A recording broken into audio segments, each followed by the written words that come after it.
Have you ever felt that sharing too much with your family sometimes does more harm than good? As we get older, there's a natural tendency to want to be open and honest with our loved ones, believing that full transparency is always the best approach. But the truth is, some things are better kept private, not out of secrecy, but out of wisdom. Not everything needs to be shared, and in some cases, keeping certain matters to yourself can protect both your peace of mind and your relationships. In this video, we're diving into 5 things you may want to keep to yourself after 65. These are not about deception or shutting people out, but rather about maintaining independence, avoiding unnecessary stress, and ensuring that your personal boundaries are respected. You might be surprised by how much peace can come from keeping a few select matters private. Stay tuned until the end, because understanding these 5 things could change the way you interact with your family, giving you more freedom and clarity in your later years. Now let's get started. Number 1, financial decisions and assets. One of the most sensitive topics as we age is money. You might think that being completely open about your financial situation with your family will prevent misunderstandings, but in reality, it often creates more problems than it solves. Sharing every detail about your savings, investments, or even how much you've set aside for the future can lead to unsolicited advice, pressure, or even family conflicts, especially when different generations have different views on money. Some family members may mean well, but their concerns or opinions can start to feel like interference.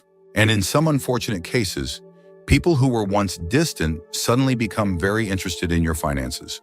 Once they realize what you have, you might have seen it happen. Before someone in your age group shares their financial plans with their children, only to find that their decisions are questioned at every turn. Maybe you've seen a friend deal with constant pressure about how they should spend their money, whether it's being told they should downsize, invest differently, or set aside more for grandchildren.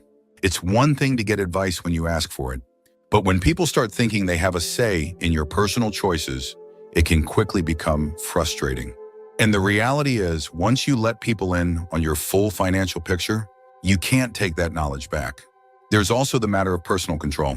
If your family starts seeing you as someone who's not making the best financial decisions, they might feel justified in stepping in, sometimes with good intentions, but not always in a way that respects your independence.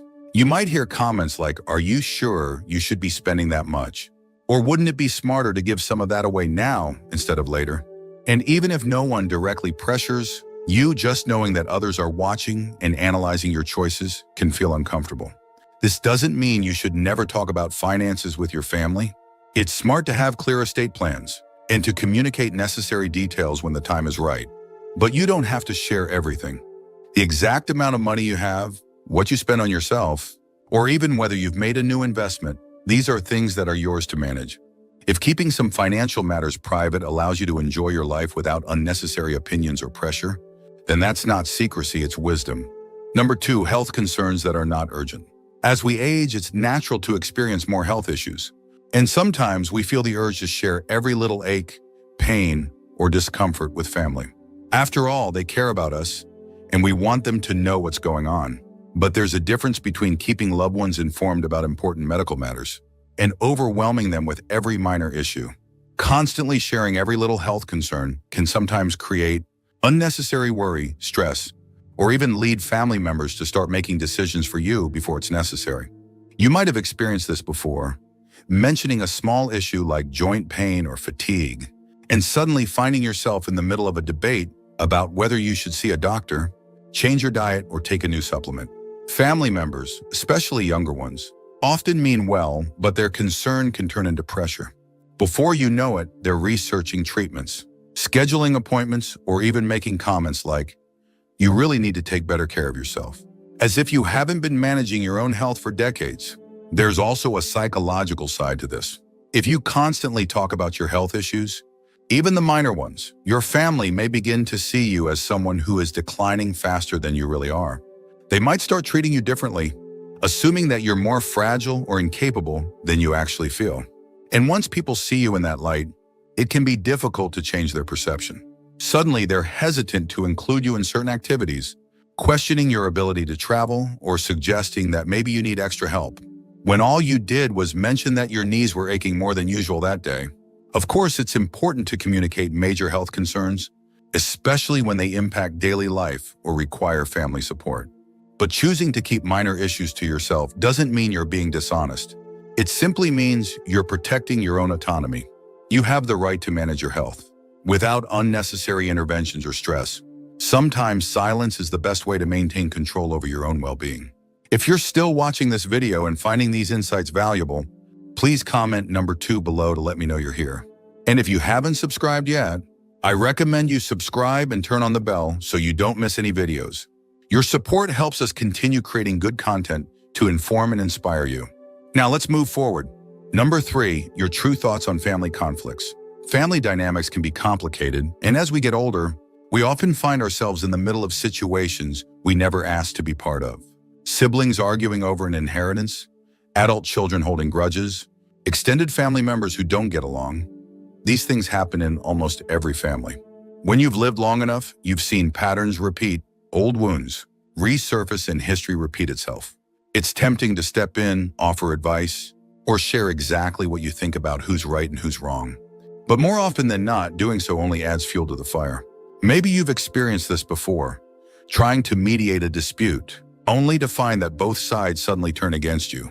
Or you offer a strong opinion, thinking you're helping, only to realize later that your words were taken the wrong way. The hard truth is that family conflicts have a way of sorting themselves out, or not, regardless of your input. And when people finally do move on, they tend to remember what was said in the heat of the moment. If you take sides or express a strong opinion, you might find that even after the argument is long forgotten, the resentment toward you still lingers. This is especially important when it comes to opinions about younger family members. Saying what you really think about a son-in-law, a daughter's parenting style, or a relative's life choices might feel honest in the moment, but those words have a way of sticking. People rarely forget when they feel judged or criticized. Even if your intentions were good, what feels like helpful advice to you might feel like rejection to them, and that can create emotional distance that never quite heals. That's why one of the wisest things you can do after 65 is to practice selective silence. You don't have to agree with everything or pretend problems don't exist, but you also don't have to comment on every family situation. Instead of giving an opinion, sometimes the best response is a simple, "I hope things work out for the best," or "I trust you'll make the right decision." This allows you to stay connected without getting pulled into drama that ultimately isn't yours to fix. Keeping certain thoughts to yourself can be the key to maintaining peace, not just for your family, but for yourself. Number 4, your regrets about the past. As the years go by, it's natural to reflect on the past, on choices made, opportunities missed, and paths not taken. Regret is something that everyone experiences in one way or another, but that doesn't mean it always needs to be shared, especially with family. You might feel the urge to talk about things you wish you had done differently, whether it's how you handled your career, how you raised your children, or decisions that shaped your life. But what you see as honesty or self-reflection can sometimes be misinterpreted by those closest to you. When parents or grandparents express regret about the past, children often take it personally. If you mention that you wish you had spent less time working and more time with family, your children might hear, "I wasn't a good enough parent." If you say you regret not moving to a different city or pursuing a different dream, they might take it as an indirect way of saying your life with them wasn't fulfilling. Even if that's not what you meant, those words can linger and create unnecessary guilt or resentment. The same goes for regrets about relationships. Talking about a past love, even in a harmless way, can make your spouse or family members feel like they were a second choice. Even reflecting on friendships that drifted apart or opportunities that slipped away can shift the way people see you. Instead of remembering the strong, resilient person they've always known, they might start seeing you as someone who is stuck in the past. That's why some regrets are best kept to yourself. It's okay to think about them, to process them, and even to learn from them. But dwelling on them in front of family doesn't change what's already happened.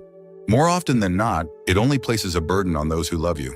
The past can't be rewritten, but the way you carry it forward is entirely up to you. If you're still watching this video and finding these insights valuable, please comment number 4 below to let me know you're here. And if you haven't subscribed yet, I recommend you subscribe and turn on the bell so you don't miss any videos. Your support helps us continue creating good content to inform and inspire you. Now let's move forward. Number 5, the full extent of your financial situation. Money is one of the most complicated topics in any family. It can bring people together, but it can also create tension, misunderstandings, and even conflict. As you get older, you may feel the need to share more details about your financial situation with your family, whether it's how much you've saved, what you plan to leave behind, or even financial struggles you're facing. While there are some cases where it makes sense to discuss certain financial matters, being too open about money can sometimes do more harm than good. One of the biggest risks of revealing too much about your finances is that it can change how people treat you. If your family knows you have a comfortable amount saved, you may find that some relatives start looking at you differently, perhaps even expecting financial help or subtly hinting at what they hope to inherit. On the other hand, if you reveal that you're struggling, you might find that your loved ones start worrying about you too much or, in some cases, even questioning your financial decisions. Either way, money has a way of shifting relationships, and once that happens, it's hard to undo. There's also the issue of independence. As you get older, the more your family knows about your finances, the more they may feel entitled to give you financial advice, whether you ask for it or not. Some might even start making decisions on your behalf, thinking they're helping when, in reality, they're taking away your ability to manage your own affairs. You might suddenly find yourself being told where you should live, how you should spend, or what's best for you, all because you share details that, in hindsight, might have been better kept private. Of course, this doesn't mean you should keep everything secret. If you have a trusted person, such as a financial advisor or an executor for your estate, it's wise to have your plans documented properly. But outside of that, the best approach is often to share only what is absolutely necessary and nothing more. Keeping certain details to yourself allows you to maintain control over your own financial future, while avoiding unnecessary stress, tension, or unwanted advice. If you've ever noticed how discussions about money can change the way people interact, you already understand why this is one of the most important things to be mindful of. In the end, your finances are yours to manage, and keeping some details private ensures that your relationships with your family remain built on love and respect rather than financial expectations. Final thoughts. As we wrap up this video, take a moment to reflect on the 5 things we've discussed. Keeping certain things private isn't about being secretive or distant. It's about protecting your peace, your dignity, and your relationships. Not everything needs to be shared, and sometimes the wisest choice is knowing what to hold back. Think about your own life. Have you ever shared something with family only to realize later that it changed how they saw you? Or maybe you've held back from saying something and realized later that it was the right decision. Wisdom often comes from experience, and as we grow older, we learn that some things are best kept to ourselves. The beauty of aging is that you gain clarity on what truly matters: your peace of mind, your independence, and the quality of your relationships. Being selective with what you share allows you to maintain control over your own life while keeping your connections strong. It's not about shutting people out, but about preserving what makes those relationships meaningful. We'd love to hear from you. Leave a comment below and share one thing you learned today and how you plan to use it in your life. Your thoughts are important to us, so don't hesitate to share them. Reading your comments gives us great motivation and encouragement. If you enjoyed this video and found it helpful, please like, subscribe, and share. Your support helps us continue creating good content to inform and inspire you. Thanks for watching, and we look forward to seeing you in the next video.